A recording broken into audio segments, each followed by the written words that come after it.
Siston, Hedwyn, probably gonna go Siston. Ooh, Bertrude though.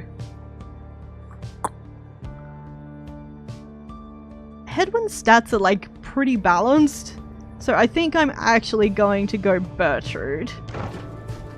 And hopefully she'll either get some quickness or she'll get some hope.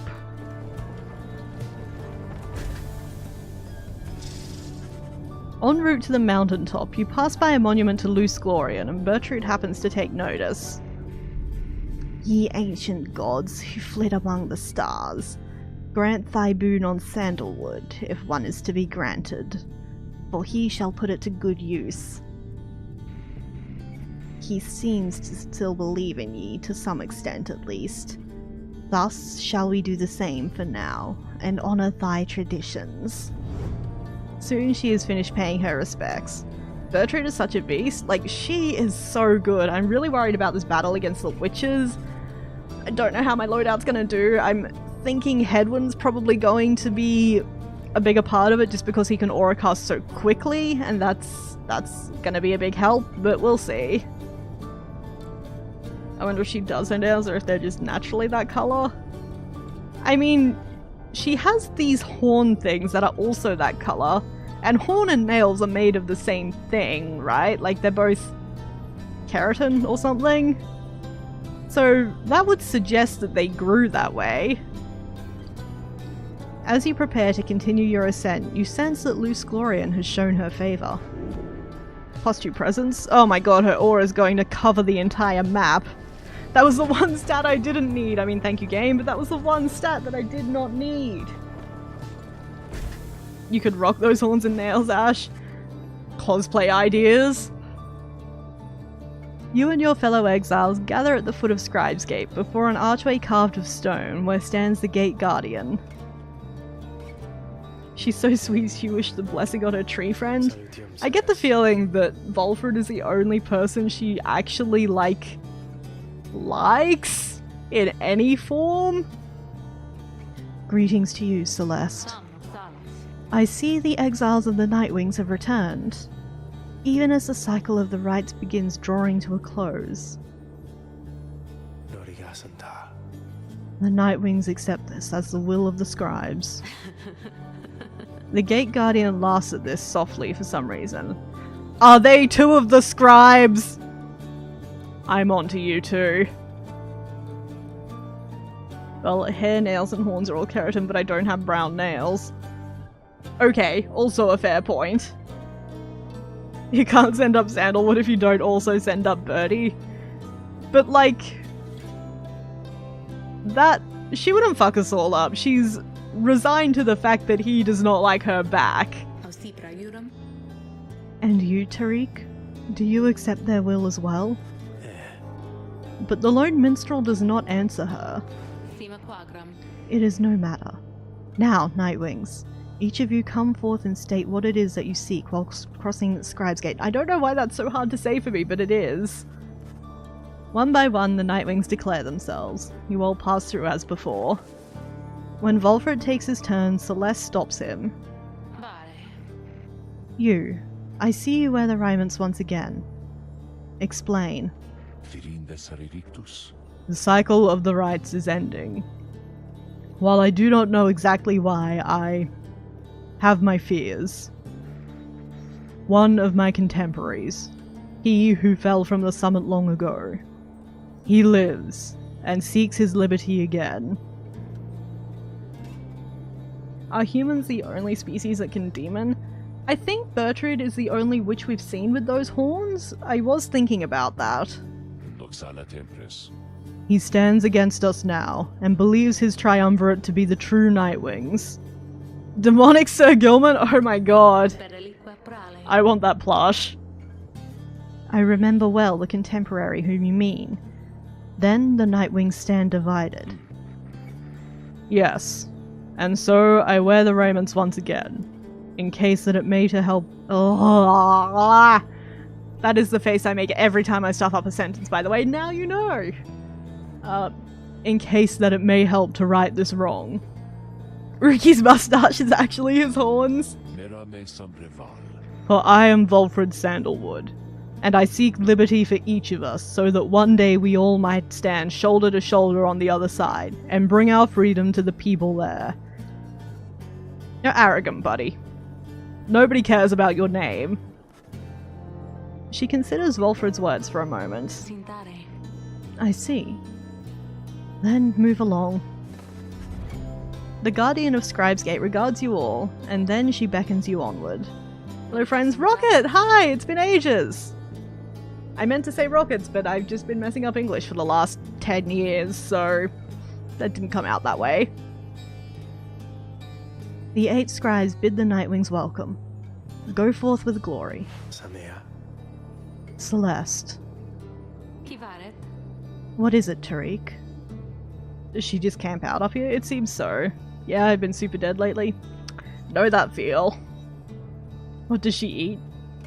Snow? Failed tributes? The will of the scribes. Long have we both followed it, I think you would agree. In equal measure has it drawn us close as separated us. But if their aim now is to keep us apart for another age or longer, then no. I do not accept their will. Wow, things are getting interesting up in here. You blaspheme, Tariq. And at the gate no less. Sudden twist, both minstrels become party members. They would have to be great, right? Like, their stats would have to be through the roof. But the lone minstrel simply puts his hat back on. Her outfit is A+, it's true. Then, may the scribes themselves admonish me. I've noticed we're getting like a lot of commas in the sentences now, and it is tripping me up. Until tomorrow night, Celeste. Oof. Nobody is dealing well with this game-ending business. Nobody can fathom the end of sportsball. Having reached the peak of Mount Elodial again, you see the vastness of the downside all around you. It leaves you deep in thought regarding which of your companions ought to go free this night, as Ruki did the last time. Yes, deep in thought. So conflicted. Okay, so someone wants to talk, and there's a slug market. Volfred, what is up, my guy? I mean, hashtag confirmed. Volfred looks up as you approach and smiles. I never thought that I would say such things, my kin. But it is good to wear the raiments and the rights once more. The march of time does have a way of healing certain hurts. You should show Rockets the cat. Cat time!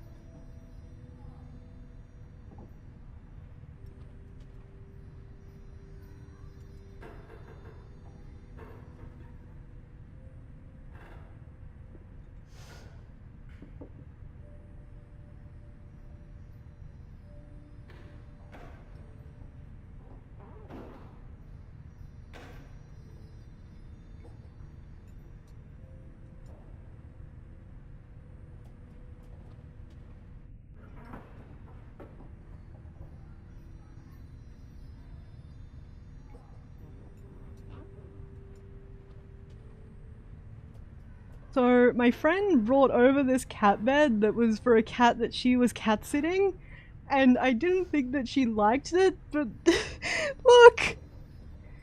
Please look at my cat! Isn't she cute? Hold up, I can make this better. I'll tab.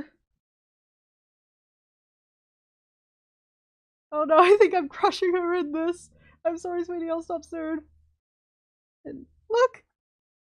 Look! Is she not cute? I got a tail. I'm disturbing you.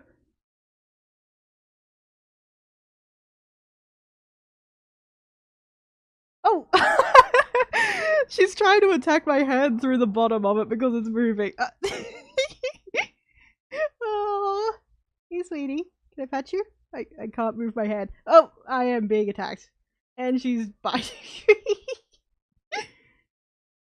That is a cat who is tolerating you, it's true. Okay. That was a fun cat update. I'm glad we did that. I'm putting you down. Oh. And now she's never going to go in the strawberry again. Because I ruined it for her. Okay. I think that's about how big it was. Actually. I love your hair, by the way. Oh, thank you. It is currently, like, really weird because I shoved it behind my ear and it's fried and it doesn't wanna. There we go. You can see the game a bit better now. Okay. I have to say, after having my father talk about what a cosseted millennial I am and how my hair is evidence of this, it is really nice to have you all, like, complimenting my hair. It means a lot to me. You were larger before? I can be larger. Let's try that. Actually, I can turn the other one on and, like, compare. Yeah, that looks about right. Okay. No, wait. Don't do that. You look weird with your hair like that, Ashlyn. Nice eyeshadow? Oh, thank you. Thank you. It's actually, like, sunset eyeshadow. I've been having fun with my makeup since I have to pack it up today. What are you doing? Hi. Some pats? Some pats now? Am I forgiven? I'm not quite forgiven, but she sniffed my finger. The hair is great, yes, also your dad's a butt. He's kind of a butt. Some of us aren't even millennials, so our opinion counts. I don't think I'm actually technically a millennial. I'm like... I've forgotten which is X and which is Y. But I think I'm X, and that's not millennial. Like, Y's millennial. But I'm slightly outside the bounds of millennialism. But yeah, right, I have to move in about 6 weeks. So I'm packing everything up. My room is a mess, so just enjoy all of this junk behind me, which you can't really see at the moment because I cropped the webcam because I'm smart like that. Oh, let's get Pyre open so we have some music at least.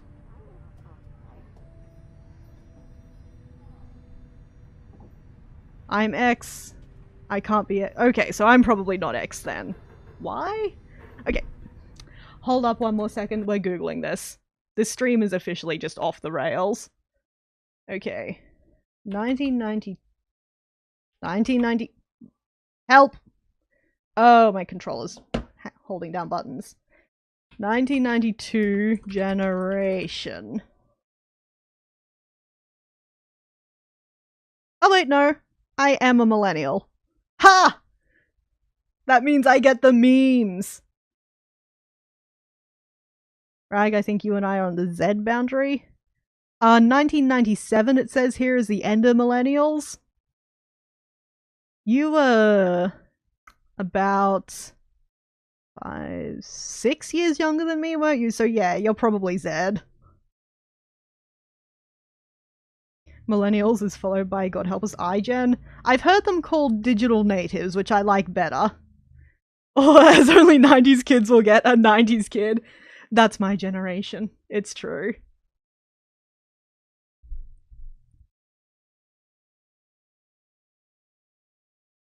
But yeah, Alice, I think that you're... Oh no, 1981, so you are a millennial as well.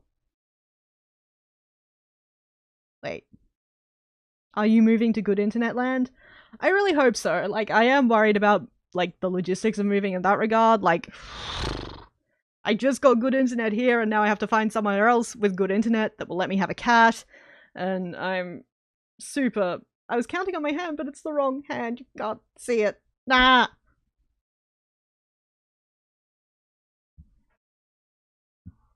But yes, not looking forward to the house search. Got a bit of time, but not looking forward to the house search. What are all these notifications? You stop that. I got distracted. Back to Pyre! Anyway, fun diversions. Generation talk is always a fun diversion. My dad's a baby boomer, and he's really angry about it.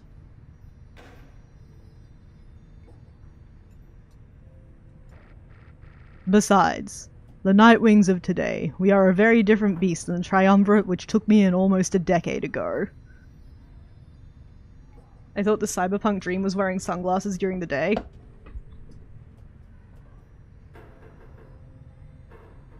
Hacker voice. I'm in. Okay, that was fun. I'm glad that the face cam has given me a new avenue for stupid jokes.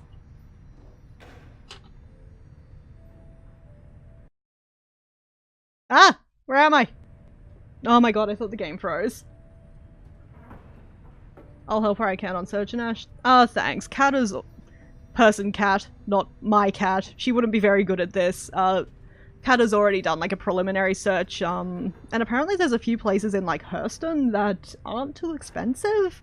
So I'm like, fingers crossed? I love how Ash is prepared for this. I have like 1, 2, I think there's like 2 more over there. Yeah, I have like 4 pairs of sunglasses around me. I'm ready. Maybe when I get paid this week, I'll go get some of the $7 shutter shades. Because I love shutter shades. And now I can wear them on stream. I finally have an excuse. I think there are ones that have little LED lights in them that flash different colors. Yes!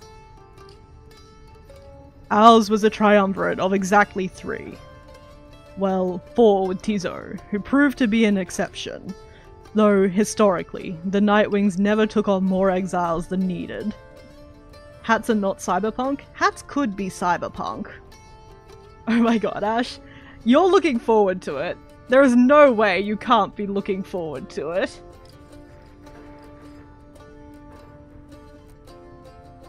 I have mentioned my predecessor, Brighton, and my former companions, Erisa and Oralek. Perhaps naively, I had hoped my time with them would not be relevant directly to what we now attempt. But seeing as our stories are now intertwined, do let me know if there is more you wish to learn of them. Question time! Let's ask about Erisa, because she was the one who died horribly, and I'm curious about that. I wear like Sunday church hats. I can't do hats. There's something about my head shape that does not work with hats, and it's sad. There are shutter ones with LEDs that make pictures, Ash. Nice! You ask about Erisa, who you understand betrayed Oralek at the moment of his liberation, but then perished in the Shimmer Pool. I look so awful in hats. High five, Rag. We've all been there. Except Logic, apparently. Some of us are just lucky, I guess. I'm afraid you know the brunt of it, my kin. But I suppose you ought to know something of Erisa's past, lest you be quick to judge her solely by her actions. I can't do hats because their head is too big. I think I'm in that same boat, like... Okay, so I went to a fancy private school for high school, and they had a uniform, and part of the uniform was a hat, and I was just... I think I was either the largest or the second largest size. My head is great in diameter. Really, I just needs bigger hats. Mind you, I would never make excuses for the terrible choice she ultimately made, but her life, I understand, was very difficult.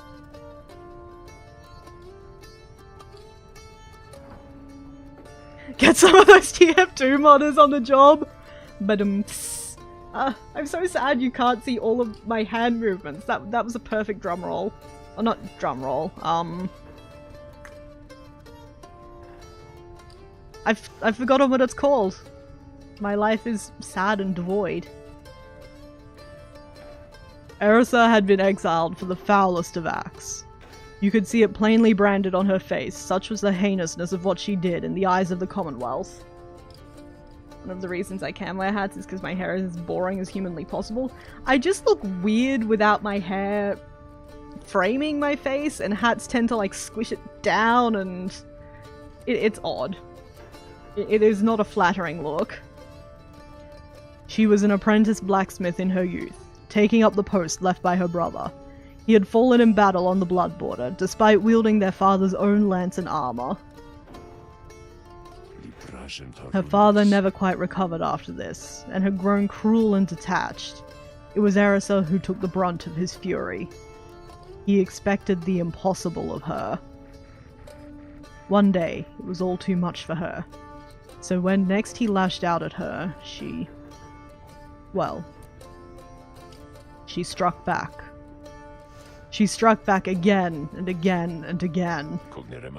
When they came for her, her father was gone, and she was not herself. She was promptly cast into the downside for the crime, where her hatred for the Commonwealth only grew. I feel like hating the system that enabled that, pretty fair, you know. The cat hair, it cannot be stopped. Erisa always was intense in her demeanor, haunted by her father's memory. More than that, her chief motive for wanting back her freedom was, in hindsight, not a healthy one. She longed to join our nation's enemies, to build for the high-wing remnants a great siege engine that could shatter the defenses of the Commonwealth, and forever end our feud. Like, pretty sympathetic, honestly. Seems to have some legit grievances here, so is pretty much everyone except Sir Deluge. What she ultimately did to Oralek. It was an act of pure and thoughtless desperation. I do not think that it was simply evil. Nor do I think it was personal. I often wondered, though, if, in her final moments in the Shimmer Pool, she understood what she had done, and the depths to which she had fallen.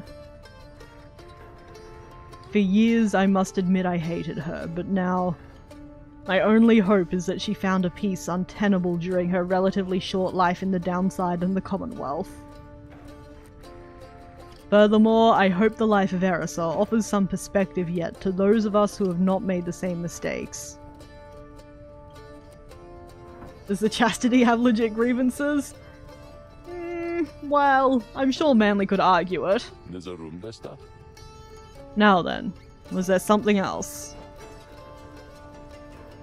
How about Brighton, the one that we've never heard anything about? What did Manly Treefucker even do to end up here anyway? We did find out, but I have forgotten. I think it was some political infighting. You inquire about Brighton, who you understand was liberated prior to when Volfred first joined the Nightwings. I never met Brighton in person, but I know him rather well by now. Though, for that matter, my kin. So do you. He studies your reaction for a moment, then... Brighton was born wealthy, but not special otherwise. You would have had no reason to have heard of him. He was exiled for negligent misconduct. I do not know exactly why, and do not care for spreading rumors. I first heard of him through Erisa and Oralek, who found in me a suitable replacement, following his liberation. They spoke little of him. Oralek gave me the impression they did not see eye to eye. But he assured me I soon would hear from him myself. Brighton is a yelling announcer, I bet? Yeah, basically. He can't be Brighton, right? Like, he's obviously Androveles or whatever his name is. Okay, no! Looks like it is Brighton. Weird. Indeed. As I became accustomed to the book which you know well by now, I soon began to hear the voice. Volfred looks at you, as if to see if you yet take his meaning. You see, my kid, After Brighton's liberation, he assumed a new identity within the Commonwealth, and a new responsibility to the triumvirate which liberated him. How dare he shit-talk me so much then?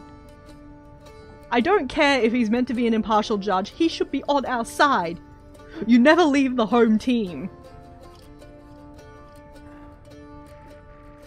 That voice you hear from time to time, whensoever the stars align, it's his. He is no longer Brighton. He is now none other than the Archjustice Androboles IX himself. Okay, so we're both right. I didn't realize that Androboles was like a title name. I guess he thinks you're not doing a good job as he did sometimes. I mean, that's fair. I'm probably not. The Grand Judge and figurehead under whose watch the Commonwealth is governed in this day. Those who violate the law of the Commonwealth face sentencing by the appointed Archjustice. So he is the one kicking people back down here. Impartial my ass, he fucking hates us. See? It gets it. It's like being the Pope. Liberated exiles retain certain burdens to their old triumvirates. They have much to thank them for. Not just their freedom, but their exalted status in the Commonwealth. The theocratic rulers of the Commonwealth. They do not wear masks and raiment simply for the sake of ceremony. They are not who they appear to be. Their public pasts are nothing but a fabrication. Like Brighton, they once were exiles too. Oh, that is some... like, dang! Like, making the exiles that return complicit in the subjugation of the other exiles, like, that is, like, holy shit!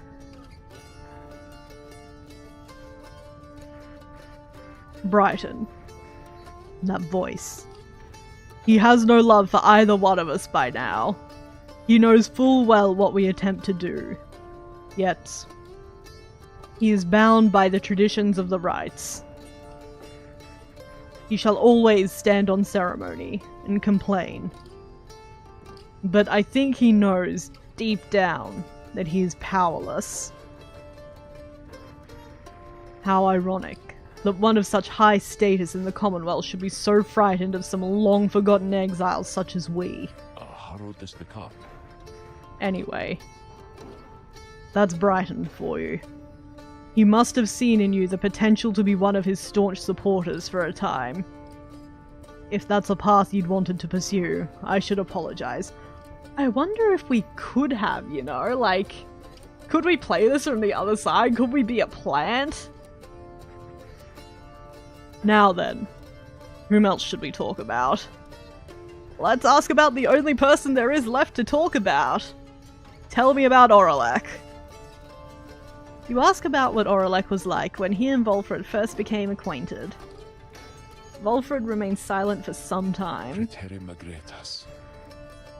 I was very, very sick, you know, when I first landed in the downside. The long trip down the river must have been a little much for me. It was Aurelek who found me. He could not have known of my capacity to read before he revived me. He was a physician, intolerant of the sight of suffering of any kind. Not just any physician, mind you. A gifted, highly decorated one. He served on the front. Back then, skirmishes erupted frequently, and those such as Aurelek, they had to deal with many casualties on either side. In time, he said he grew repulsed by what he saw. This sowed in his heart a yearning for an end to all the bloodshed. So, he tried to use his status to negotiate a treaty with the Highwing remnants. Brad, what are you doing? What have you fallen off?